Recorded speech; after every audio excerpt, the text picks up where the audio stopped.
इंसान जो कुछ भी सोचता है, अगर सारा काम उसके सोच के मुताबिक होने लगे तो यकीन मानिए इस दुनिया में कोई भी इंसान एक दूसरे को जीने नहीं देगा।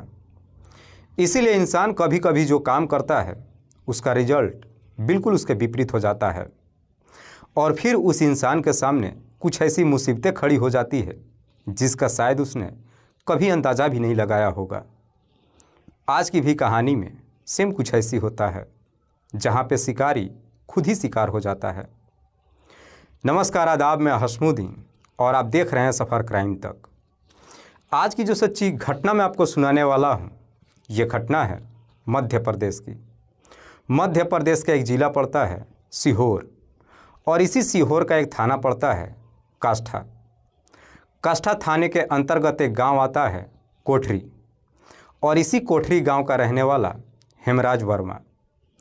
हेमराज के परिवार में उसकी पत्नी के अलावा 2 बेटे हैं, जिसमें बड़ा बेटा नरेश जिसकी उम्र है लगभग 29 साल के आसपास। नरेश जो कि कई तरह की नौकरी कर चुका है, इसीलिए नरेश को अब अपनी नौकरी में मन नहीं लगता है। इसलिए नरेश एक दिन अपने पिता से कहता है कि मुझे नौकरी नहीं करनी है बल्कि अपना खुद का बिजनेस करना है। नरेश जो कि बचपन से ही पहलवानी का शौक़ रखता है, नरेश अपने पिता से कहता है कि मुझे अपना खुद का जिम खोलना है, जिसके लिए मुझे 4 लाख रुपये चाहिए। हेमराज के पास भी पैसों की कोई कमी नहीं होती है। अपने बेटे की सलाह मान लेता है और फिर उसे बिजनेस करने के लिए 4 लाख रुपये दे देता है। बात कर रहा हूँ मैं 11 नवंबर 2018 की सुबह के करीब 10 बजे के आसपास। नरेश 4 लाख रुपया लेकर के अपने जिम का सामान खरीदने के लिए सीहोर के लिए निकलता है। अपने पिता से कहता है कि मुझे रात को आने में 8 या 9 बज जाएगा, पर 10 बजे तक भी जब नरेश वापस अपने घर पे नहीं आता है, हेमराज अपने बेटे के नंबर पे फ़ोन करता है, पर अब नरेश का नंबर स्विच ऑफ बताने लगता है।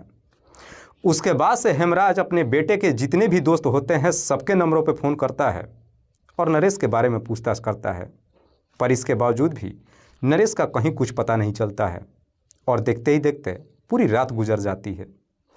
अगली सुबह तक भी नरेश जब वापस अपने घर पे नहीं आता है तो हेमराज अपने एक पड़ोसी को लेकर के सीधे नज़दीकी थाने में चला जाता है और जाकर के अपने बेटे के गुमशुदगी का रिपोर्ट दर्ज करा देता है।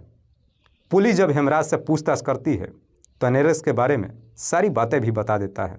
पुलिस हेमराज से पूछताछ करती है कि क्या तुम्हें किसी पे शक है कि तुम्हारे बेटे को कौन नुकसान पहुंचा सकता है। इस पे हेमराज एक व्यक्ति का नाम बताता है जिसका नाम है सोहेल खान। सोहेल खान जो बादशाह रोड का रहने वाला है।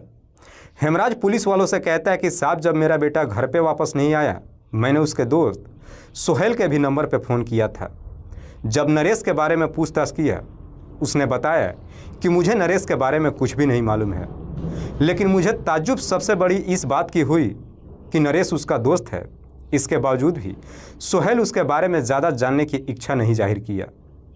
जैसे ही सोहेल का नाम लेता है, पुलिस अब सोहेल के बारे में खंगालना शुरू कर देती है। तो पुलिस को मालूम चलता है कि सोहेल नशे की धंधा करता है, जिस वजह से वो कई बार जेल भी जा चुका है।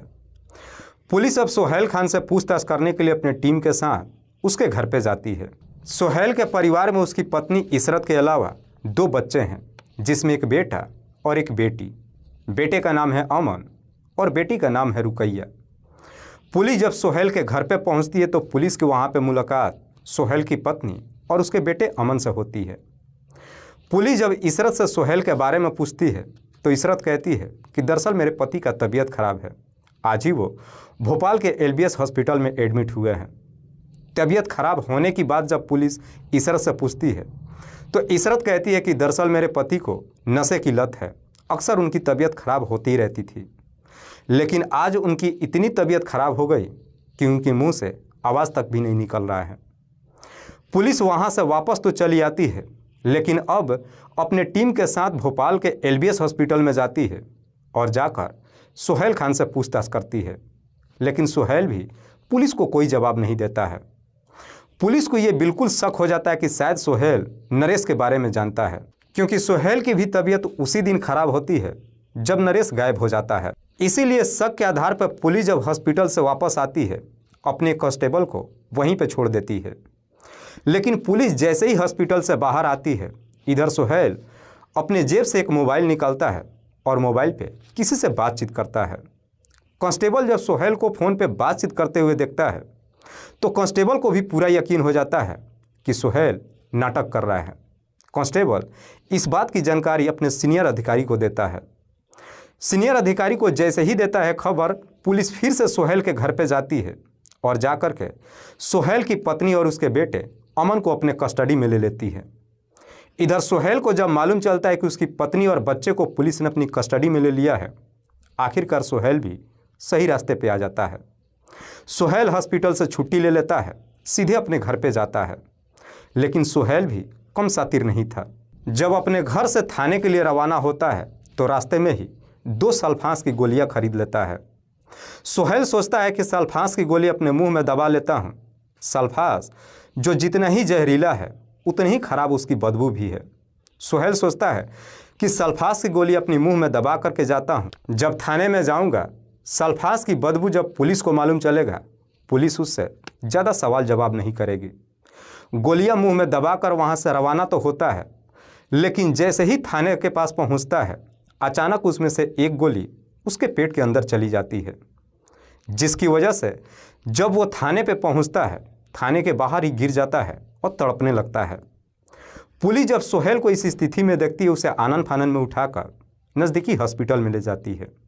डॉक्टर जब सुहेल का उपचार करते हैं, उसी दौरान सुहेल की मौत हो जाती है। सुहेल की जब मौत हो जाती है, उसके बाद से पुलिस अब सुहेल की पत्नी और उसके बेटे को भी छोड़ देती है और जांच पड़ताल कुछ दिनों के लिए रोक देती है।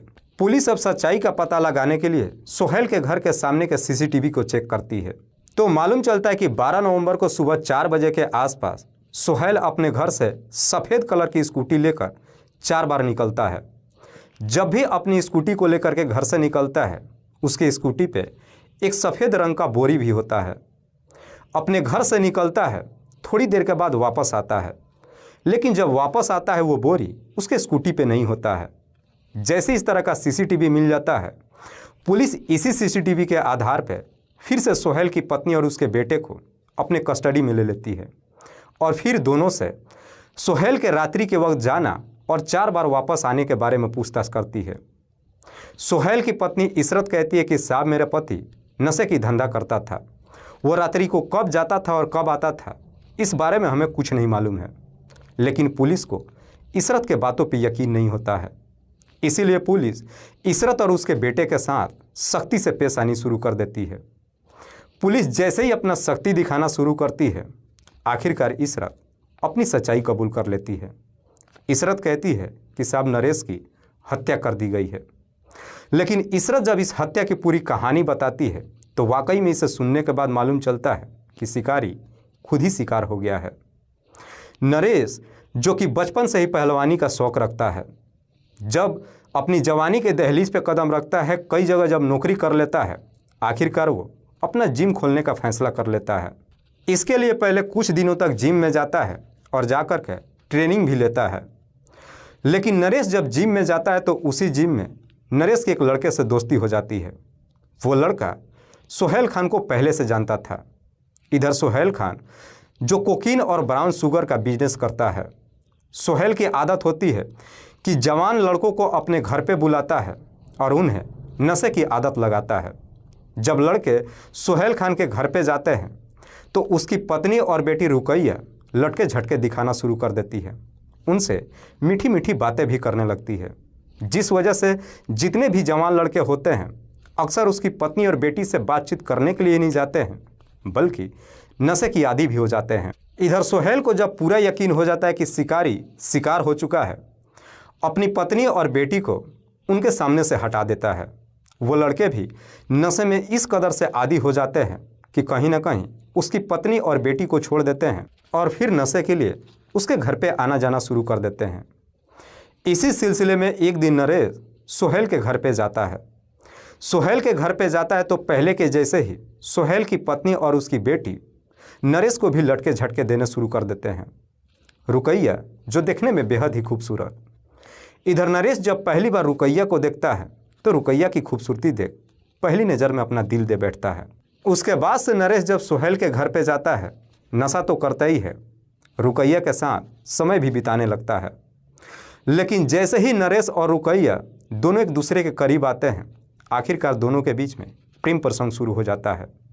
लेकिन जब इस बात की जानकारी सोहेल खान को मालूम चलता है, वो गुस्से में आग बबूला हो उठता है। उसके बाद से नरेश को अपने घर पे आने से मना कर देता है। लेकिन नरेश फिर भी रुकैया से मिलने के लिए ज़बरदस्ती सोहेल के घर पे जाना शुरू कर देता है। हालांकि इस बीच में नरेश के काफ़ी सारे पैसे भी खर्च हो जाते हैं और नरेश के ऊपर सोहेल का 2 लाख रुपये का उधारी भी हो जाता है। जब पैसे खत्म हो जाते हैं, नरेश भी सोहेल के घर आना जाना बंद कर देता है। पर जब अपना बिजनेस करने के लिए अपने पिता से पैसे मांगता है, हेमराज अपने बेटे को 4 लाख रुपये दे देता है। इधर नरेश के हाथ में जैसे ही 4 लाख रुपये मिल जाता है, फिर से उसे सोहेल का घर याद आ जाता है। 11 नवंबर को जब वो अपना मार्केटिंग करने के लिए सुबह 10 बजे घर से निकलता है, सबसे पहले सोहेल के घर पे पहुंच जाता है। जा कर के जब नशे की चीज़ें मांगता है, सोहेल कहता है कि तुम्हारे ऊपर पहले से ही 2 लाख रुपये का उधारी है, पहले वो पैसा लाओ, फिर मैं तुम्हें सामान दूंगा। पैसे जब मांगता है तो नरेश कहता है कि फ़िलहाल मेरे पास 4 लाख रुपया है, मैं अपना खुद का बिजनेस करने जा रहा हूँ, एक बार बिजनेस कर लेने दो, जैसे ही पैसा आ जाएगा मैं सारा पैसा तुम्हें वापस कर दूंगा। इधर 4 लाख रुपया अपने पास से जब सोहेल को दिखाता है, सोहेल की भी नीयत खराब हो जाती है।